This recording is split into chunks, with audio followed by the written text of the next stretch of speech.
षष्ठाध्यायी जगन्माता यस्य चित्तात् समुत्थिता वेदानामुपकाराय तस्मै पाणिनये नमः।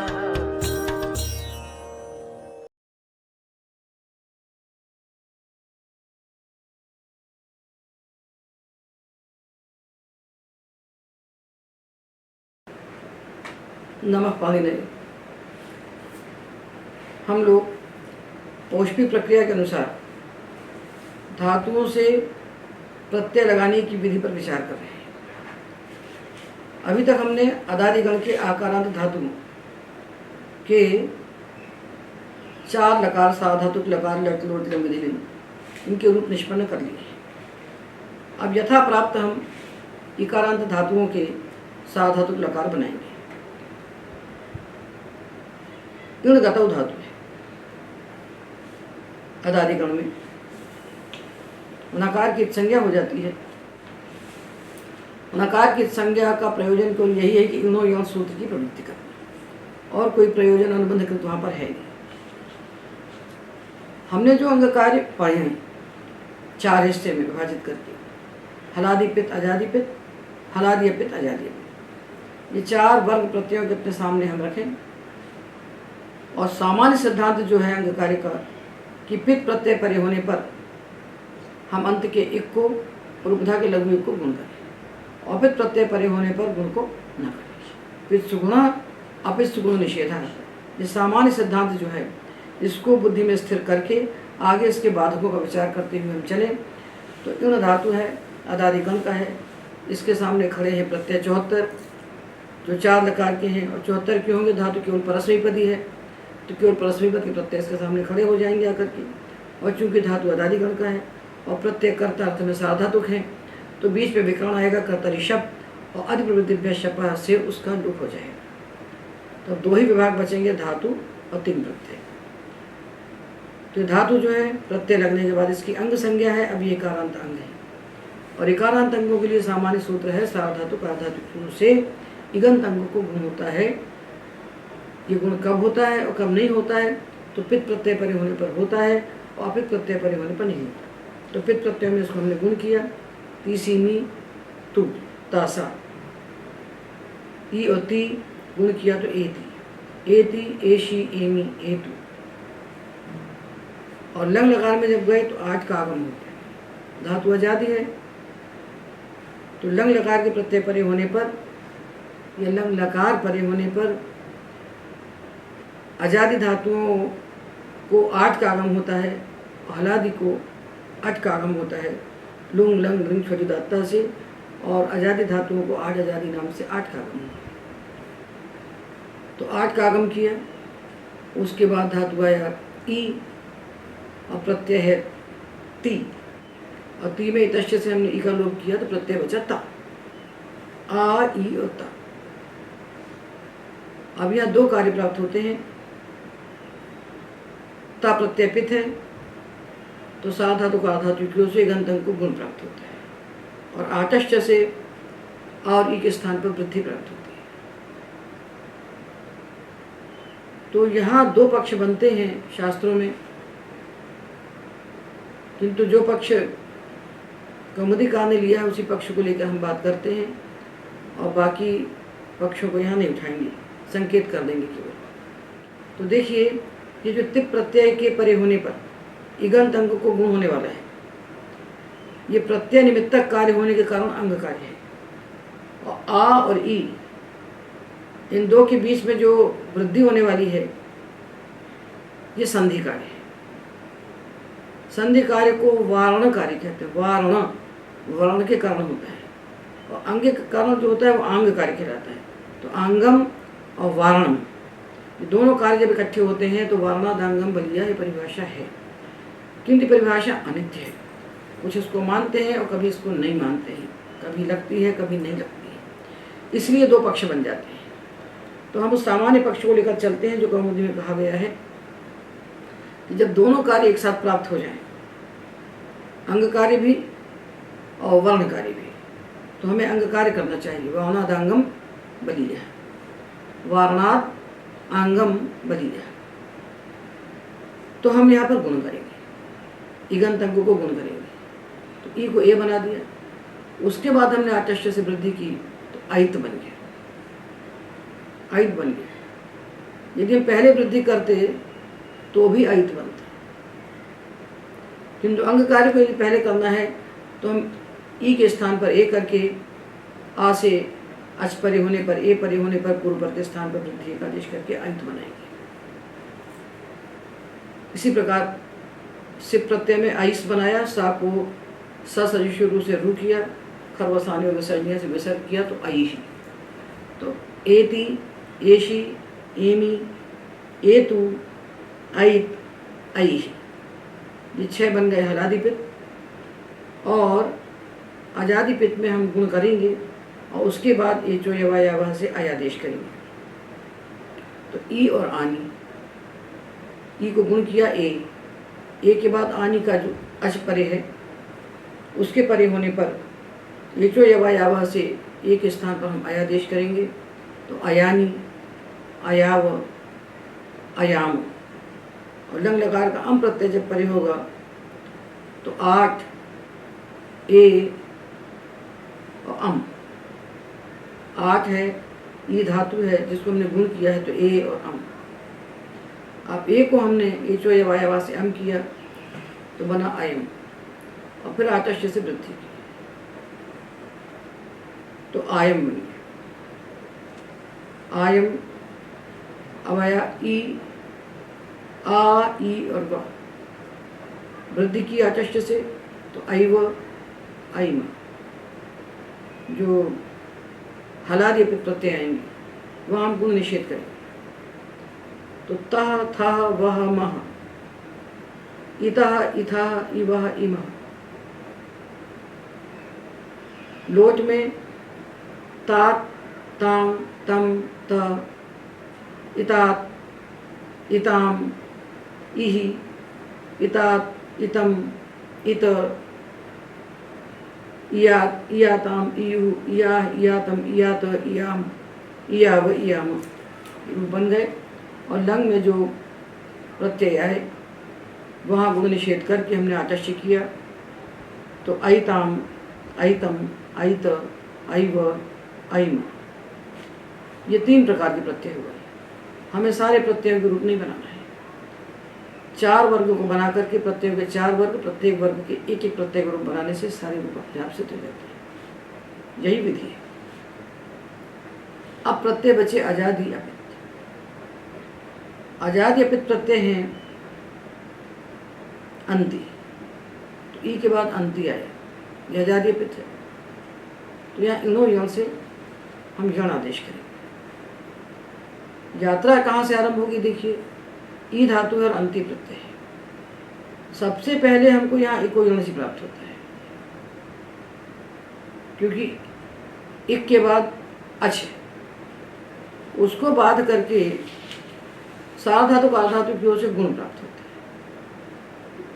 और चूंकि प्रत्यय अपित है, अंति अपित होने से गित है, तो गुण को बाध करके किंगित च से गुण निषेध प्राप्त होता है।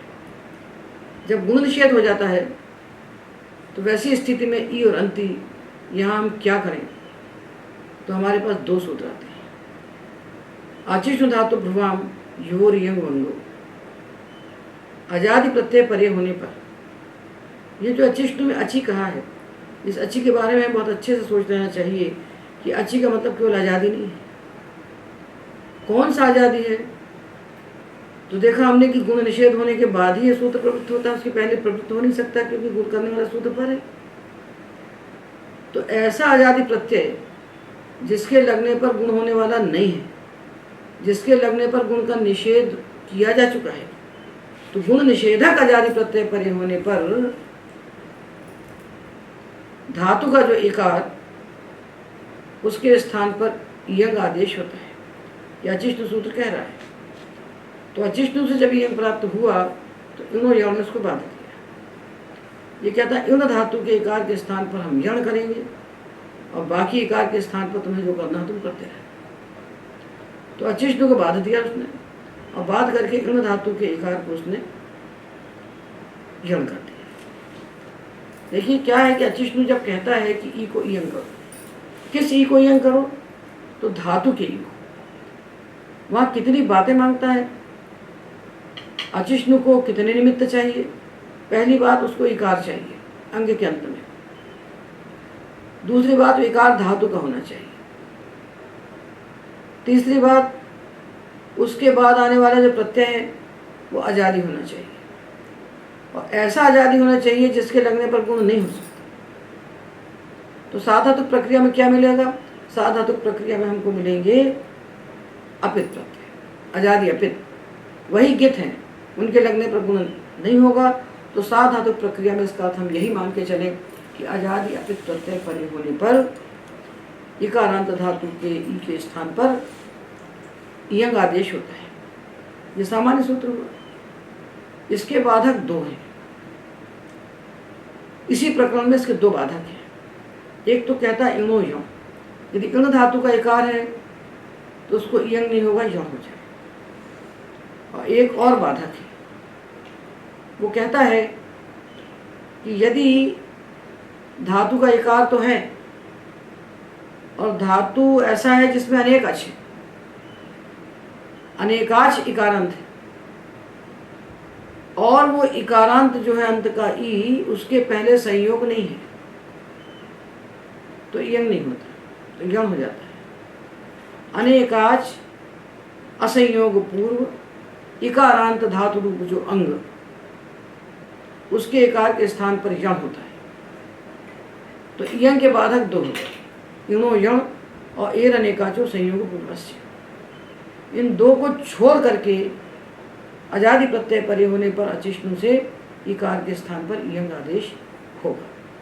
तो जब ई धातु के बाद अंति आया, ये अंति लंग का प्रत्यय है, तो इसको धातु अजादि है, तो इसको आठ का आगम पहले हो गया, क्योंकि आठ आगम के लिए लावस्थायाम अठ ये पक्ष है, लकार अवस्था में ही अठ हो जाता है।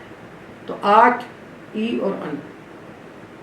अब यहाँ भी दो बातें आती हैं, भाष्य में और प्रदीप में भी और उद्योत में भी। वो कहते हैं देखिए आ और ई, यहाँ पर आटस्य से वृद्धि प्राप्त है, तो आई बन जाएगा।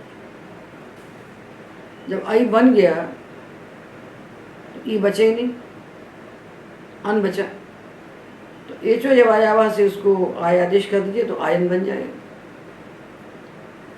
और जो वावनादांगम बलिया को मानते हैं वो कहते हैं देखिए आटस्य से होने वाली वृद्धि तो वर्ण कार्य है, और इणो यण को होने वाला जो यण है ये अंग कार्य है।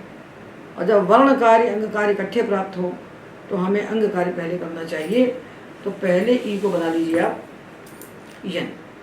तो पहले आप इणो यण सूत्र से ई के स्थान पर यण आदेश कर दीजिए, तो ई और अन यन बन गया। जब यन बन गया तो आठ आगम है और यन है। अब आठ के बाद अच मिल ही नहीं रहा है, तो आटस्य की जरूरत ही नहीं है, तो आयन बन गया। तो वैसे भी आयन बन गया और ऐसे भी आयन बन गया, किंतु वावनादांगम बलिया परिभाषा के अनुसार अंग कार्य पहले करके ही हमें ये बनाना चाहिए। किंतु प्रदीपकार ने, भाष्यकार ने जो पक्ष दिया है वो इससे भिन्न है, तो हमको दोनों का विचार कर लेना चाहिए। तो ऐ ऐताम आयन, ऐ ही ऐतम ऐत, आयम ऐव ऐव। अब तीसरा आजादी प्रत्यय आया अपित अंतु, अंतु जैसे यंती बनाया है ई अंति, इणो यण से यण करके यंती, उसी प्रकार यंतु। एतु इतात इताम यंतु, इह इतात इतम इत, अयानी अयाव अयाम। ये हमने चारों प्रकार के प्रत्यय इन धातु से लगाए और चार रूप बनाने से परस्मय पद के सारे रूप सिद्ध हो गए। परस्मय पद के प्रत्यय होते हैं नौ नौ नौ, तीन लकार रूप नौ नौ, लोट के 11, 36 तो 38, परसों पद के 38 प्रत्यय और आत्मनेपद के 36 प्रत्यय। अब अगला धातु एक स्मरण है, एक स्मरण है। इसी के साथ एक गणसूत्र लिखा हुआ है इणवत इका, 313 पृष्ठ हम पढ़ रहे हैं, अष्टाध्यायी सहजबोध के प्रथम भाग का। इसमें क्रम से अदादिगण के धातुओं की निष्पत्ति दी है, चारों प्रकार के प्रत्ययों में अलग। इणवत इका इति वक्तव्य, ये जो इक धातु है इसको रूप इण के ही समान बनेगा। तो जैसे हम इण के रूप बनाए वैसे ही हम इक के रूप बना लें। और साथ में एक और इसके साथ आता है गणसूत्र नित्यम अधिपूर्व। ये इक धातु और आगे आने वाला इंग धातु ये अधि उपसर्ग के साथ ही बोले जाते हैं, बिना अधि उपसर्ग के नहीं बोले जाते। तो जो रूप हमने बनाए हैं इंग धातु के चारों लकारों में, उसमें अधि लगा दीजिए, सबसे बाद में लगा दीजिए। तो जब अधि लगेगा तो अधि और एति, इको यणचि से यण किया तो अध्येति, अधि और इता, तो ई के बाद ई आया तो अकस्मण दीर्घ से तीर किया तो अधीता, अधियन्ति, अध्येति, अधीता, अधियन्ति। 314 पृष्ठ पर है। अध्येषि, अधीथा, अधीथ, अध्येमि, अधीवह, अधीमः। जहाँ अपित प्रत्यय है वहाँ आपको ई दिखेगा, जहाँ पित है वहाँ आपको ए दिखेगा। अध्येतु, एतु बनाया उसमें अधि लगाया तो यण किया। अध्येतु, अधीतात, अधीताम, अधियन्तु। अधीहि, अधीतात, अधीतम, अधीत। और अधि और अयानि, यण किया तो अध्ययानि, अध्ययाव, अध्ययाम। ऐत और अधि, अधि और ऐत, अध्ययित। अधि और ऐताम, अध्ययिताम। अधि आयन, अध्यायन। अधि और ऐहि, अध्ययि, अध्ययितम, अध्ययित।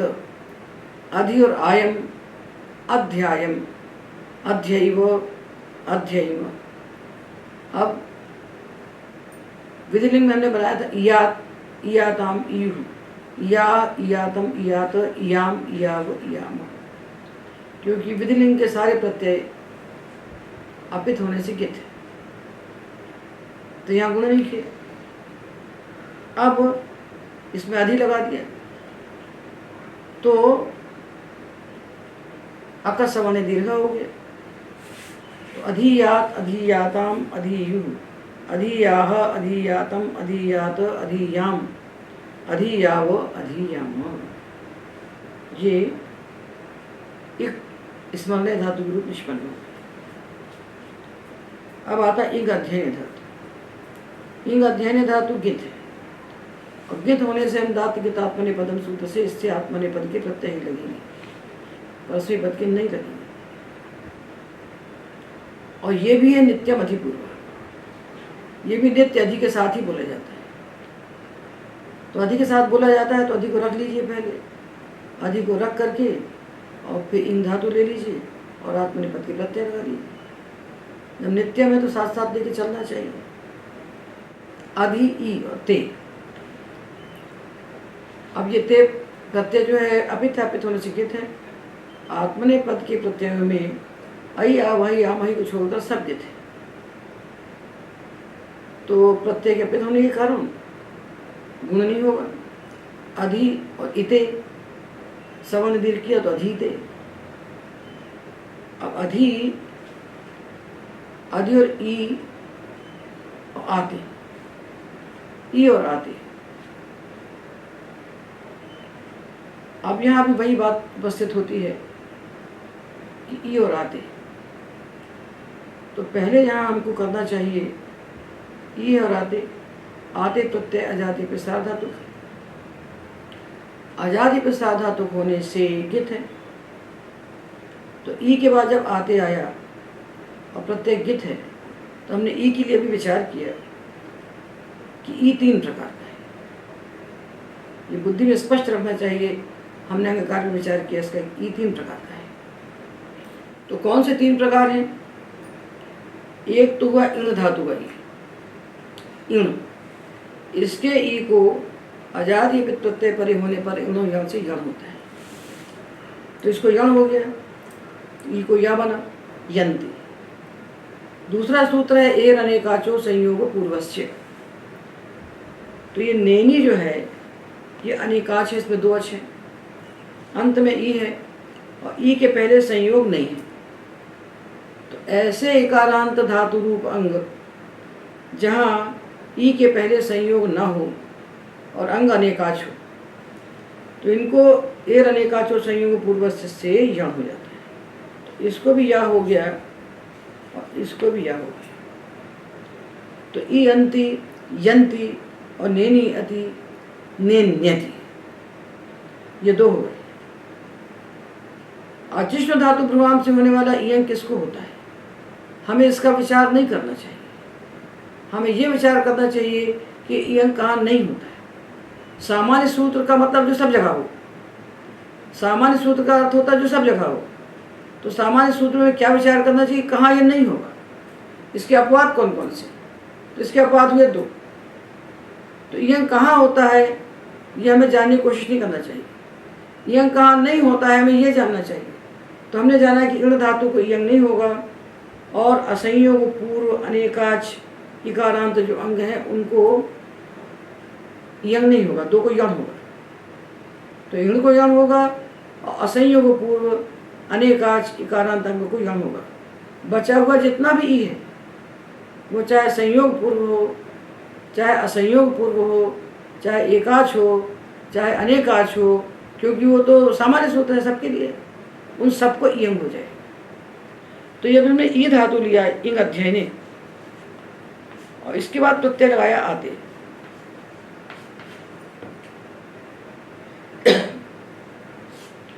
तो ये धातु इन दोनों से भिन्न है, इन दोनों से भिन्न है। जैसे हमने वी धातु लिया, वी और अंति, अभी इसके बाद हमको वी पाना है, तो वी और अंति।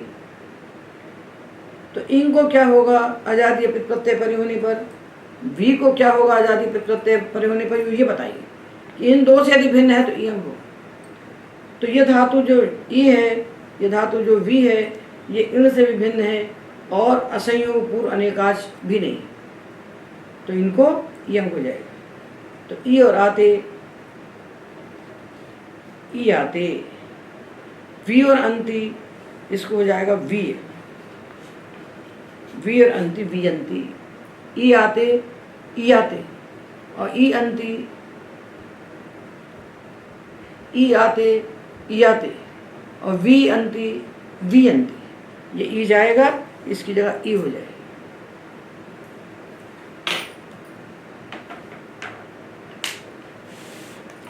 तो इयं किसको होता है? इयं इण धातु के इकार को नहीं होता है और जो असंयोग पूर्व अनेकाच इकारांत धातु रूप अंग हैं उनको भी इयं नहीं होता है। तो इण को यण होता है और असंयोग पूर्व अनेकाच इकारांत धातु को यण होता है। बच्चे में सारे धातुओं को इयं होता है, चाहे वो एकाच हो, चाहे वो अनेकाच हो, चाहे संयोग पूर्व हो, चाहे असंयोग हो। क्योंकि अचिष्णु ने ये कुछ नहीं कहा, अचिष्णु को ये कुछ नहीं चाहिए, अचिष्णु को केवल आजादी प्रत्यय चाहिए। इनको चाहिए किसको? इण को और असंयोग पूर्व अनेकाच। तो इन 2 को छोड़ दीजिए और बचे हुए को इयं कीजिए। तो ई के बाद आते आया, तो इसको हमने इयं किया, ई आते। अब अधि को लगाया तो अधि ई आते, अधि आते, अधि और अते, अधि ई अते। तो ई को इयं किया, ई यते। अब अधि को जोड़ा बाद में, तो अधि यते। पहले अंग कार्य कर रहे हैं, बाद में गौण कार्य कर रहे हैं, संधि बाद में। अधीयते, अधीते, अधीयाते, अधीयते, अधीशे, अधीयाथे, अधीध्वे। ध्वे हरा दी है तो यहाँ यंग होगा ना, यंग होगा। ए आजादी है तो यंग होगा, अधी ये। वहे महे हला दी हैं यंग नहीं होगा, अधिवहे अधिमहे, अधीते अधीयाते अधीयते, अधीशे अधीयाते अधीध्वे, अधीये अधीवहे अधीमहे। अब लोट, अधीताम, अधीयाताम, अधीयताम, हमें 4 ही रूप बनाना है। हलादि पित्त तो आत्मनेपद में है ही नहीं कोई। अजादि पित्त आएंगे अय्या वही याम आई, वहाँ हम करेंगे गुण, तो ई को ए, ये जो यवा से आए तो अयई, अयई अया वही अया मही बने हैं। अधि लगाया तो अध्ययई अध्यया वही अध्यया मही, ये पित्त में बन गए। और अपित्त में हलादि पित्त में हमें गुण का निषेध करना है, अजादि पित्त में इयं करना है। अधीताम, अधीयाताम, अधीयताम, अधीश्व अधीयाताम, अधीध्वम, अध्ययई अध्यया वही अध्यया मही, क्योंकि 3 पित्त है तो यहाँ गुण करेंगे हम पहले। गुण करके जो यवा करेंगे, ई ए अय, ई ए अय, अयई, उसके बाद यम संधि की तो अध्ययई अध्यया वही अध्यया मही। अब रह गया रकार लंग। इस सारे प्रपंच में बहुत सारे पक्ष आते हैं शास्त्र में, बहुत सारे विरोध भी आते हैं, तो हम जो कौमुदी ने कहा है उसके अनुसार एक पक्ष आपके सामने रख देते हैं। क्योंकि लंग लकार के जो रूप बनते हैं अजाद्य पित्त प्रत्यय में, उसके लिए नागेश कहते हैं कि इनका लोक में अनभिधान है। अनभिधान का अर्थ होता है कि ये लोक में बोले नहीं जाते, लोक में इनका प्रयोग नहीं होता। तो अनभिधान एक पाणिनि का ऐसा शब्द है कि जो शब्द लोक में बोले नहीं जाते और सूत्रों से बन रहे हैं शास्त्र से, तो भी उनको हमें नहीं बनाना चाहिए। क्योंकि वही शब्द हमको बनाना चाहिए जो शब्द लोक में व्यवहार में आते हैं, लोगों के द्वारा बोली जाती हैं। तो लोक में अनभिधान होने के कारण इन शब्दों को नहीं बनाना चाहिए, तो उतने ही बनाना चाहिए जिनका अभिधान होता है, जो बोले जाते हैं। इस अभिधान को हमें अवश्य समझ लेना चाहिए शब्दों की सिद्धि करने के पहले। तो लंग लकार अधि उपसर्ग है और 8 आगम है, धातु आ जाती है। अधि 8 और इंग धातु और ता प्रत्यय, तो प्रत्यय अपित होने से गित है तो गुण नहीं होगा, इंगित जन निषेध कर दिया, तो ई और ता यहाँ गुण तो हुआ नहीं, तो आचस्य ने वृद्धि कर दी, तो अयित, और उसके बाद अधि, और अयित में हमने यह संधि की कोई ना चीज, तो अध्ययित, अध्ययित, अध्ययित बनेगा। अब आया आताम, आताम, तो आताम में क्या करें? तो देखिए कौमुदी ने जो बनाया है वो हम बना के आपको दे देते हैं। और नागेश कहते हैं कि ये सब रूप लोक में बोले ही नहीं जाते, इनका अनभिधान है। अनभिधान है तो उनको बनाने नहीं चाहिए। ऐसा नहीं कि दीक्षित जी कुछ बनाते हैं, नागेश कुछ बनाते हैं। नागेश कहते हैं तो बनाने नहीं चाहिए, क्योंकि लोक में इनका अनभिधान है।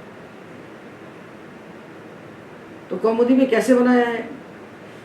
अधि 8 ई और आताम, अधि 8 ई और आताम, ये 4 विभाग हमारे पास खड़े हुए हैं। अधि 8 ई और आताम, तो यहाँ तो हमको आचिष्ण धातु भ्रुवाम सूत्र से इयंग आदेश प्राप्त है, और यहाँ हमको आटश्च से वृद्धि प्राप्त है। आटश्च से वृद्धि प्राप्त, तो ये वृद्धि जो है ये वर्ण कार्य है, और ये जो इयंग है ये अंग कार्य है। तो पहले हमको अंग कार्य करना चाहिए, तो बन जाएगा इयाता, इयाता। अब हम वृद्धि करेंगे आ और ई में, तो बन जाएगा अय्याता, और इसके बाद यहाँ यण कर देंगे अधि का ई और आई, तो अध्यय्याताम बनेगा, अध्यय्याताम बनेगा। किंतु नागेश कहते हैं कि ऐसा नहीं है। प्रदीपकार भी यही बोलते हैं कि देखो ये जो कार्य है इयं, इसको बाहर से निमित्त चाहिए, तो इसको अल्पापेक्ष होने से ये आतश्च अंतरंग है और इयं बहिरंग है, तो हमें पहले अंतरंग कार्य करना चाहिए और पहले हमको यहाँ पर आतश्च से वृद्धि कर देना चाहिए। तो जो रूप बनेगा वो लोक का प्रयुक्त ही नहीं होगा। ये बात उन्होंने आयन बनाने के समय कही। तो आयन में वो यही कहते हैं कि भाई आप पहले तो वृद्धि कर लीजिए, तो पहले वृद्धि कर देते हैं आयन बनाने में, पहले वृद्धि कर देते हैं। तो इर्ण धातु है आज आगम है, और ई में वृद्धि कर दी तो आई बन गई, और जब आई बन गया तो आगे अन आया तो हमने चो यवा से आय करके उसको आयन बना लिया। तो ये उन्होंने कैसे बनाया? वामनादांगम बलिया परिभाषा को न मानने पर उन्होंने बनाया। उस परिभाषा को न मानने के पक्ष में पहले आ और ई में उन्होंने वृद्धि कर दी आई, तो इन्होंने का तो स्थान ही खत्म हो गया, बचे ही नहीं। तो आई को हमने आय कर दिया तो आयन बन गया। तो ऐसे आयन बनाओ तो वैसे आयन बनाओ, किंतु एक पक्ष बनता है वामनादांगम बलिया परिभाषा को मानकर, दूसरा बनता है इसको न मानने पर। तो इसी प्रकार ये जो बना रहे हैं ये रूप बन तो गया, किंतु नागेश कहते हैं कि अप्रयुक्त है, ये अनभिधान है, इसको नहीं बनाना चाहिए। इसी प्रकार अधि ई आ ई और अत, तो पहले इयं किया तो इयत बनाया, फिर आतश्च किया तो अय्यत हो गया, फिर अधि लगाया अध्ययत, अध्ययित अध्यय्याताम अध्यय्यत, अध्ययिताः अध्यय्याथाम अध्ययित्वम, अध्यय्यी अध्यय्वहि अध्यय्महि। ये रूप हमने बना के आपको दिखा दिया।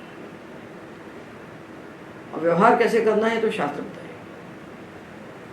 अब ईद इयाताम ईरन जब आए तो ये प्रत्यय तो अजादीय पित है, अजादीय पित होने से गित है, तो ई धातु को गुण नहीं होगा, गुण नहीं होगा, गुण नहीं होगा तो इयंग हो जाएगा, इयंग होगा तो ई को ई हो गया। तो गुण नहीं होगा तो क्या होगा? ये जो ई है कि आजादी प्रत्यय है तो इसको इयंग हो गया, ई और ईत, ईत। अब अधिक को उसमें जोड़ दिया, कोई अणु से अधीयीत, अधीयीत अधीयीयाताम अधीयीरन, अधीयीथाः अधीयीयाथाम अधीयीध्वम, अधीयीय अधीयीवै अधीयीमहि। ये हमने इंग धातु के 4 लकारों में रूप बनाए और 4 लकारों में से केवल हमने 4 प्रत्यय लिए। प्रत्येक वर्ग का हमने एक एक प्रत्यय लेकर के इन रूपों को बना लिया। हलादिपित का एक, हलादिपित तो है ही नहीं, इंग धातु में आत्मनेपदी है।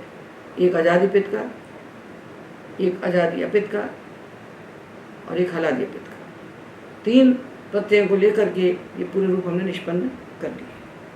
अगला धातु है वी।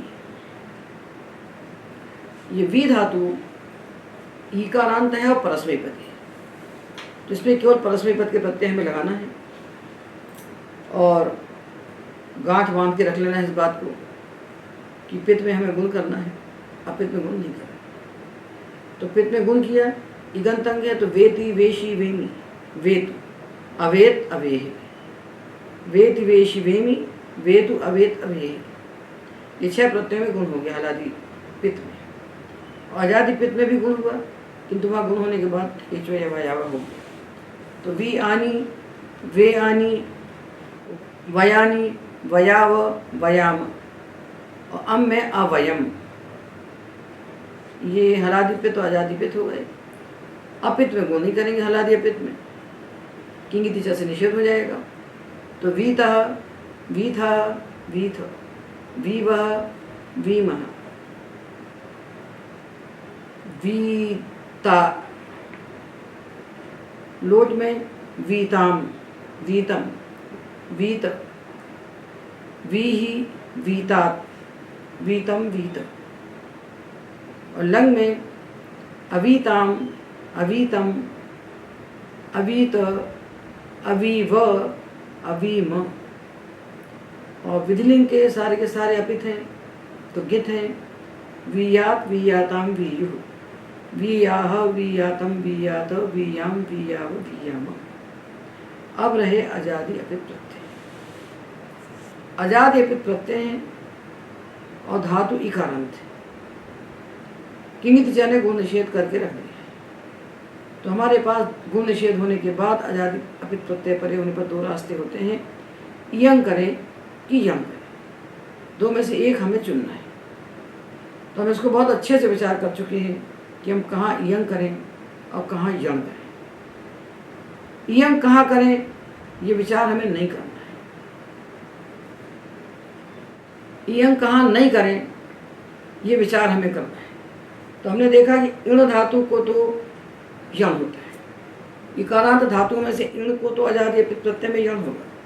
और असंयोग पूर्व अनेकाच जो है, जैसे नेमी, बिभी, पेपी, जितने भी इकारांत अंग होंगे धातु रूप, जो अनेकाच होंगे जिनके ई के पहले संयोग नहीं होगा, इनको भी हमें यण करना है। ईर अनेकाचो संयोग पूर्व से। तो इण को हम यण करेंगे, असंयोग पूर्व अनेकाच को हम यण करेंगे।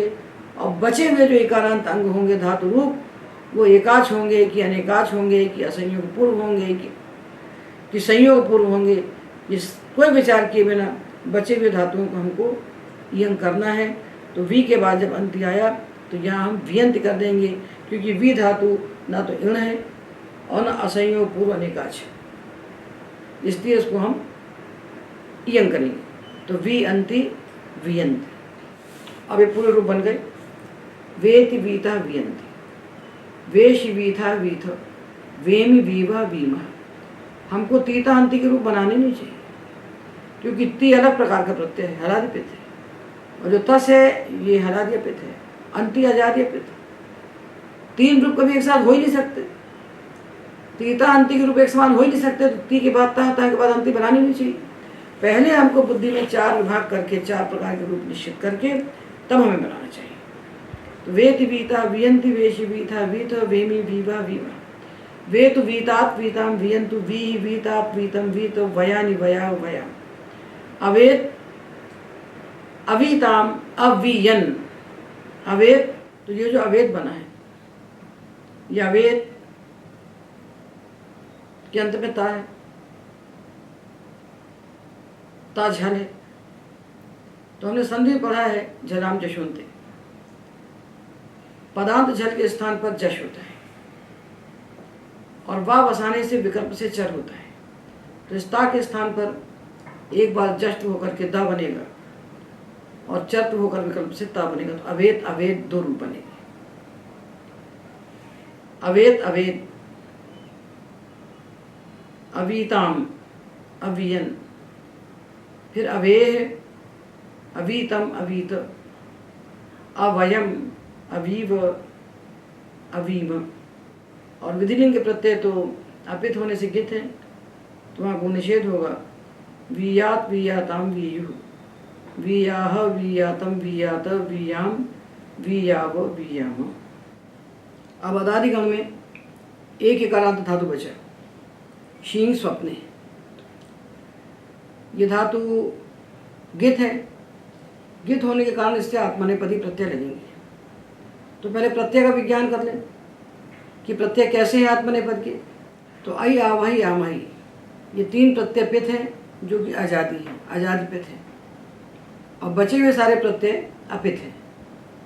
अपित होने से गित है। अब शींग धातु से लगने वाले प्रत्ययों के लिए एक और ध्यान रखना चाहिए। और शींगनी अदादिगण में जितने भी धातु हैं, इनमें से कुछ धातुओं के लिए प्रत्यय विशेष हो जाते हैं।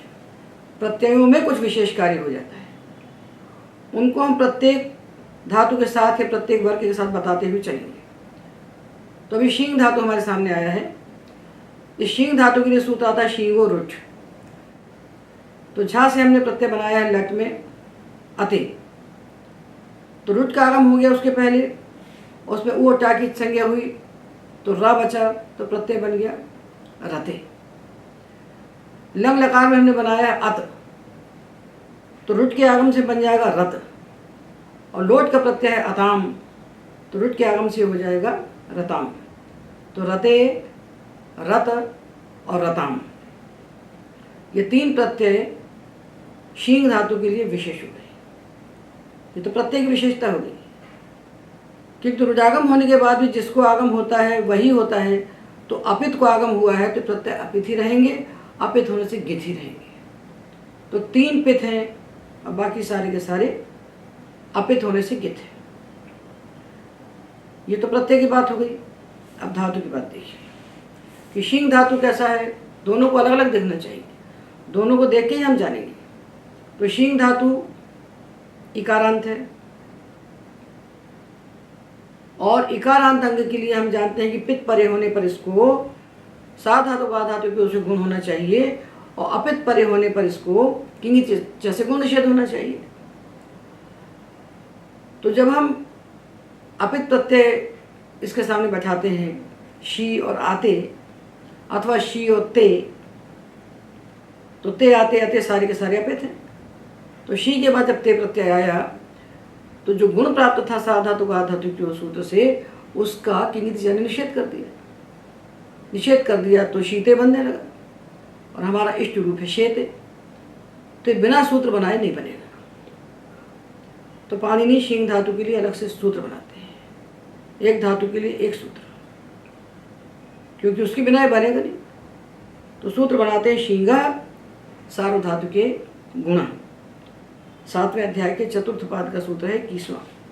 317 पृष्ठ है प्रथम भाग का, इसको सामने रख लीजिए तो सामने आपको दिखता रहेगा। तो शींग धातु को सारे सा धातु प्रत्यय परे होने पर गुण हो जाता है, पित्त प्रत्यय में भी और अपित में भी। तो जब शींग धातु के लिए अलग से सूत्र बन गया और ये सा धातु का आधातु की उससे पर है, तो अब हमें क्या करना चाहिए कि सारे प्रत्यय परे होने पर शींग धातु से, सारे प्रत्यय परे होने पर चाहे पित्त हो चाहे अपित, हमको इसी सूत्र से गुण करना चाहिए। तो शी के बाद आया ते, शींग सा धातु पे से गुण हुआ तो शेते। शी और आते अपित होने से गुण निषेध प्राप्त था, इसने गुण कर दिया तो शे और आते, एचो यवायावा से आयादेश किया तो शयाते। शी और अते, अते को हमने बना दिया रुच का आगम करके रते, तो शी रते गुण किया शे रते। शी और से गुण किया तो शे, और शे में जो ए है वो इण है, तो आदेश प्रत्यय सूत्र से हमने सकार के स्थान पर मूर्धन्य आदेश किया तो शेषे। शयाथे शेध्वे, शी और ए, शे ए, शय ए शये, शे वहे शे महे। शेते शयाते शेरते, शेषे शयाथे शेध्वे, शये शे वहे शे महे। लोट में ताम आताम अताम, बहुत सावधानी रखना है कि अदादिगण में शब का लोक होने के बाद जितने भी अंग बनेंगे ये सब अनदंत ही रहेंगे। इसीलिए हमने स्वादि, तनादि, क्रियादि, अदादि, जुहोत्यादि, रुधादि, ये 6 गणों को अलग कर दिया और 4 गणों को अलग कर दिया। 4 गणों का अदंत वर्ग है और 6 गणों का अनदंत वर्ग है। अनदंत वर्ग में अनदंत वाले प्रत्यय लगाना है, अदंत वाले प्रत्यय नहीं लगाना है। तो एक समान प्रक्रिया हमको मिलती जा रही है। ताम आताम अताम, स्व आथाम ध्वम, आई आवहई आवही, ये प्रत्यय थे। तो अताम को रुटकागम होकर बन गया रताम।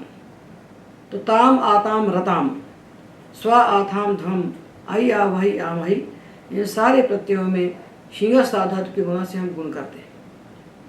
तो शेताम, शयाताम, शेरताम, शेष्व, शयाथाम, शेध्वम, शयई, शया वहई, शया महई। और लंग लकार में ता आताम अत जो प्रत्यय थे, अत को रुजागम हुआ तो रत बन गया। त आताम रत, था आथाम ध्वम, ई वही मही। इन सारे अपित प्रत्ययों के परे होने पर शीघ्र साधातु के गुणा ने गुण कर दिया तो अशेत, अशयाताम, अशेरत, हलादि प्रत्यय होगा तो गुण होगा बस। अजादि प्रत्यय होगा तो गुण होने के बाद हमको अयादेश करना पड़ता है। यदि अजादि प्रत्यय होगा तो गुण होने के बाद हमें अयादेश करना चाहिए। अब हमने लंग लकार के प्रत्यय लिए। ता आताम अत, ये अत प्रत्यय जो है रुदागम होने से रत बन गया। था आथाम ध्वम ई वही मही, लुंग लंग लिंग छोटी दाता से अजागम किया तो अशेत, अशयाताम, अशेरत, हलादि प्रत्यय है तो गुण कीजिए, अजादि प्रत्यय है तो गुण करके एचो यवायावा से अयादेश कर दीजिए। अशेथाह, अशयाथाम, अशेध्वम, अशयी, अशेवही, अशेमही। और विधिलिंग के सारे प्रत्यय ईकार से शुरू हो रहे हैं तो इनके परे होने पर हम शीघ्र साधातु के गुणा से गुण करेंगे और एचो यवायावा से अयादेश करेंगे। तो शी ईत, शे ईत, शय ईत, शयीत, शयीत, शयीयाताम, शयीरन, शयीथाह, शयीयाथाम, शयीध्वम, शयीय, शयीवही, शयीमही। ये हमने शींग धातु के चारों लकार में रूप बना लिए। अब दो इकारांत धातु और बचते हैं अदादिगण में, ये दीधी और वेवी। ये धातु है दीधींग वेवींग, तो गित होने के कारण ये आत्मनेपदी है।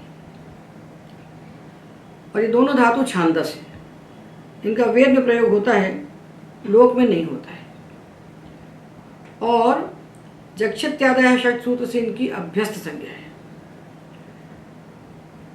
हमने इन दोनों धातुओं को जो अदादिगण के अंत में अभ्यस्त धातु हैं उनके साथ रख दिया है पृष्ठ 354 पर, किंतु वहाँ इनके रखने का कोई औचित्य हमको समझ में नहीं आ रहा है, क्योंकि अभ्यस्त संज्ञा होने का फल तो होता है कि अभ्यस्त संज्ञक अंग से उत्तर आने वाले अंतिक स्थान पर हमें अति लगाना चाहिए, अंतु के स्थान पर अतु लगाना चाहिए और लंग लकार के अन के स्थान पर जो अर्थात उ लगाना चाहिए। पर सवाल यह है कि ये धातु दीधिंग वेविंग तो गित होने से आत्मनेपदी है, और ये जो तीनों प्रत्यय हैं जो अभ्यस्त संज्ञक अंगों के बाद लगते हैं तीनों परस्मैपदी है। तो यहाँ इस प्रक्रिया में चार लकार के रूप बनाने की प्रक्रिया में अभ्यस्त संज्ञा का कोई फल नहीं मिलता। तो इसका फल कहाँ मिलेगा, इनको क्यों किया गया अभ्यस्त, तो इसका फल मिलेगा हमको स्वर प्रक्रिया में। तो इसलिए उचित है कि ये 354 पेज से उठा करके ये दोनों दीधिंग वेविंग धातुओं को हम ये शींग धातु जो हमने पढ़ा है अदादिगण में ईकारांत, इसके बाद ही पढ़ लिया जाए, तो सारे ईकारांत एक साथ हो जाएंगे और इनकी अभ्यस्त संख्या में कोई लाभ नहीं है, तो उसको हटाने में कोई अनुचित्य भी नहीं है। तो देखिए दो धातु हैं, तो इन दो धातुओं के लिए पाणिनि ने दो विशेष सूत्र बनाए हैं। उनमें पहला सूत्र है दीदी वेवी टाम, ये प्रथम अध्याय के प्रथम पाद का 6वां सूत्र है। ये कहता है कि इक के स्थान पर जो गुण कहा गया है साधातु का धातु के सूत्र से, वह गुण इन दीदी वेवी धातुओं को कभी नहीं होता। तो साधातु का धातु से होने वाला गुण कब होता है, तो हम जानते हैं कि पित्त प्रत्यय परे होने पर गुण होता है और अपित प्रत्यय परे होने पर गुण नहीं होता है, क्योंकि अपने साधातु गित होते हैं। किंतु दीदी वेवी टाम सूत्र से दीदी वेवी धातुओं के लिए ये विशेष व्यवस्था बना दी गई कि इनको ना तो पित्त में गुण होगा ना अपित में गुण होगा। अपित में तो होता ही नहीं है, पित्त प्रत्यय में भी इनको गुण नहीं होगा। तो जब गुण नहीं होता है तब क्या होता है, हम सारे अंग कार्य पढ़ चुके हैं, सारी संधियां पढ़ चुके हैं, हम लोग केवल अभ्यास कर रहे हैं। और धातु आत्मनेपदी है और अदादिगण के हैं, तो जो शब्द विकरण आएगा उसका लुक हो जाएगा। लुक होने के कारण ये धातु इकारांत रहेंगे, अनदंत। अनदंत होने के कारण इनसे अनदंत अंग वाले जो प्रत्यय हमने पढ़े हैं द्वितीय गण समूह के अनदंत वर्ग के, उन प्रत्ययों को हम लगाएंगे ते आते अते, से आथे द्वे ए भय मय। तो ये तो सारे के सारे अपित हैं। तो यहाँ तो गुण हो ही नहीं रहा था, तो दीदी वेविताम का यहाँ फल नहीं है, यहाँ तो गुण हो ही नहीं रहा है। इनका फल कहाँ मिलेगा? जब हम आई आवाही आमही पित प्रत्यय लगाएंगे तब हमको इस सूत्र का फल मिलेगा। जहाँ गुण प्राप्त था वहाँ ये निषेध कर देगा। तो यहाँ तो बन जाएंगे दीधी ते, और दीधी आते जब आया तो एर अनेकाचो संयोग पूर्वस्य से यण हो गया दीध्याते। अजादि प्रत्यय परे होने पर जब गुण का निषेध हो जाता है तब अजादि प्रत्यय परे होने पर इकारांत धातु को यण होता है। जब गुण का निषेध हो जाता है तब असंयोग पूर्व इकारांत अंग को यण होता है। एर अनेकाचो संयोग पूर्व से सूत्र से। तो दीध्याते दीधीते दीध्याते दीध्यते दीधीशे दीध्याते दीधीध्वे दीध्ये दीधीवहे दीधीमहे। और लंग में ता आताम अत था आथाम ध्वम ई वही मही। तो अदीधीत अदीध्याताम अदीध्यत अदीधीथाः अदीध्याथाम अदीधीध्वम। अब आया प्रत्यय ई। लंग उत्तम पुरुष एक वचन में जो ई प्रत्यय आया तो पाणिनि इसके लिए सूत्र बनाते हैं दूसरा, ही वर्णयोर दीधी वेभ्यो हो। देखिए दीधी के बाद जब ई प्रत्यय आया अजादि अपित, गुण नहीं हो रहा है, तो यहाँ पर एर अनेकाचो संयोग पूर्वस्य से यण प्राप्त है। दीधी के एकार को यण प्राप्त है, उसको बाध कर सूत्र कहता है ये वर्णयोर दीधी वेभ्यो हो, कि दीधी वेवी धातुओं के बाद जब ई आता है, ई आता है अथवा यकार आता है तो दीदी वेवी के इकार का लोप हो जाता है। तो इकार का लोप हो गया तो अदीधि, अदीधि और ई था तो दीधी के इकार का लोप हो गया और प्रत्यय का ह्रस्व विकार उसमें लग गया तो अदीधि अदीधि वही अदीधि वही बन गया। और विधिलिंग में भी सारे प्रत्यय ईकार से आरंभ हो रहे हैं। ईत यताम ईरन, ईथा यथाम ईध्वम, ई वही मही। यहाँ भी हम दीदी वेवी के ईकार का लोप कर देंगे क्योंकि उस ईकार के बाद ये सारे ईकार आदि प्रत्यय बैठे हुए हैं। तो ही वर्णयोर दीधी वेव्यों से हमने दीधी वेवी के ईकार का लोप किया तो बन गया दीधीत, दीधीयाताम दीधीरन। यदि ये सूत्र नहीं होता तो यहाँ एर अनेकाचो संयोग पूर्व से यण हो जाता। उस यण को बात करे सूत्र आया तो दीधीत दीधीयाताम दीधीरन दीधीथा दीधीयाताम दीधीध्वम दीधीय दीधी वही दीधी मही। ये बन गया विधिलिंग। अब हम लोट बनाते हैं। ताम आताम अताम दीधीताम, यण किया दीध्याताम दीध्यताम, दीधीश्व दीध्याथाम दीधीध्वम। अब ये प्रत्यय आए आई आवाही आमही, ये तीनों प्रत्यय पित है। अपित प्रत्यय परे होने पर इगंत अंग को गुण होता है और दीधी वेवी इगंत अंग हैं तो इनको गुण होना चाहिए था, किंतु दीदी वेवी ताम ने कहा कि दीदी वेवी को तो कभी सपने में भी गुण नहीं होता। ये ऐसे धातु इनको कभी गुण होता ही नहीं। इसीलिए कवि कहते हैं दीदी वेवी समा केचित गुण वृद्धियोर अभाजनम। काव्य प्रकाश में आता है कुछ लोग ऐसे होते हैं दुनिया में जो दीदी वेवी के समान होते हैं, कुछ लोग दीदी वेवी के समान होते हैं। गुण वृद्धि और अभाजनम, इनको गुण वृद्धि होते ही। तो 21 स्थान पर जो गुण वृद्धि कहे गए हैं, क्योंकि पहले एको गुण वृद्धि है, फिर न धातु लोप आ धातु के, फिर किंग टीचा, फिर दीदी वेवी चाम। तो 21 स्थान पर जो गुण वृद्धि कहे गए हैं वे गुण और वृद्धि दीदी वेवी को नहीं होती।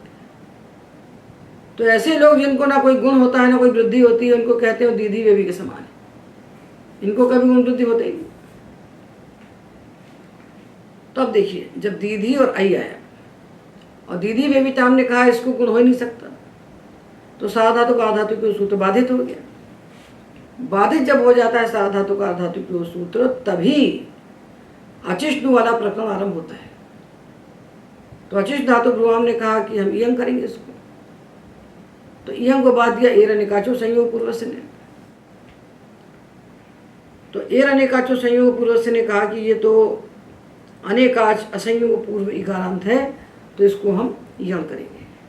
तो अय आवाह या मही में पित प्रत्यय परे होने पर भी यण हो जाता है, गुण नहीं होता।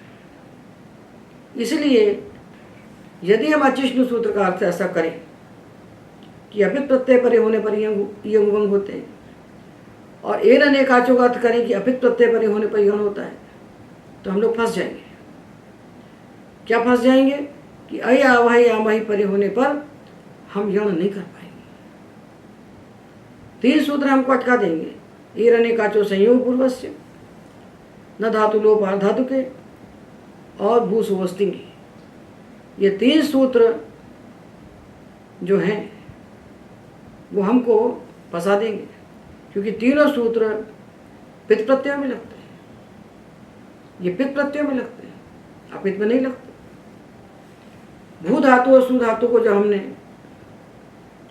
भू सुवस्तिंगी से गुण का निषेध किया, तो सु के बाद जब अय आवाह या मही आ गए, तो हमको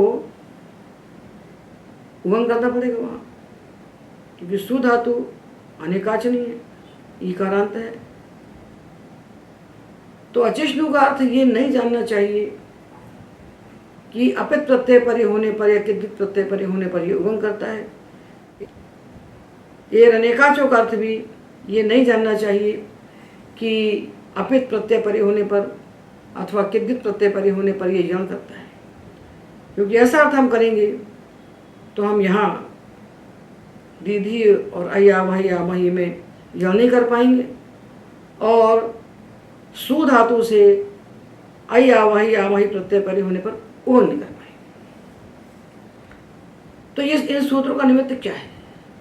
तो पाणिनि कहते हैं इनका निमित्त केवल अच्छे आजादी प्रत्यय परे होना चाहिए। तो कैसा आजादी प्रत्यय होना चाहिए? जब गुण का निषेध हो गया हो तब, क्योंकि गुण करने वाले सूत्र को उन्होंने पर रख दिया है, 7-3 में रख दिया, साधातु का धातु को उन्होंने पर कर दिया है, तो वो तो परत्वाद बाधित लेगा। तो जब गुण करने वाला सूत्र बाधित हो जाएगा तब ये सूत्र यंग वंग करेंगे, और एर अनेकाचो विष्णु इत्यादि यंग करेंगे। तो बालकों को समझाने के लिए जब हम कह देते हैं कि अपित प्रत्यय परे होने पर यंग वंग होते हैं और अपित प्रत्यय परे होने पर ही यण होता है, तो ये 3 सूत्र हमको फंसा देंगे। इसलिए अचिष्णु का अर्थ है गुण का निषेध हो जाने पर आजादी प्रत्यय परे होने पर यंग वंग होते हैं, और एर अनेकाचो का अर्थ भी जानना चाहिए कि गुण का निषेध हो जाने पर जब कोई आजादी प्रत्यय मिलता है, चाहे वो पित हो चाहे अपित हो, तब एर अनेकाचो सूत्र से असंयोग पूर्व अनेकाच इकारांत अंग के स्थान पर यण आदेश होगा। तो दीधी और वेवी के बाद जब अय आवाह या मही प्रत्यय आए, तो दीध्यई दीध्यावाही दीध्यामही, वेव्ययी वेव्यावाही वेव्यामही, ये रूप निष्पन्न होंगे। इसलिए जब गुण का निषेध हो गया साधातु का धातुक्यों का, तो ये पूरा प्रकरण खड़ा होता है आकर के यंग वंग करने वाला और यण करने वाला। इसमें हमें सावधानी से सूत्रों का उपयोग करना चाहिए, ताकि हम पित्त में और अपित्त में कहीं लड़खड़ाएं नहीं और रूपों को निष्पन्न कर दें। ये अदादिगण के इकारांत धातुओं का जो हम अभ्यास कर रहे थे, इकारांत धातुओं का अभ्यास यहाँ पर पूर्ण हो गया। एतावदेव।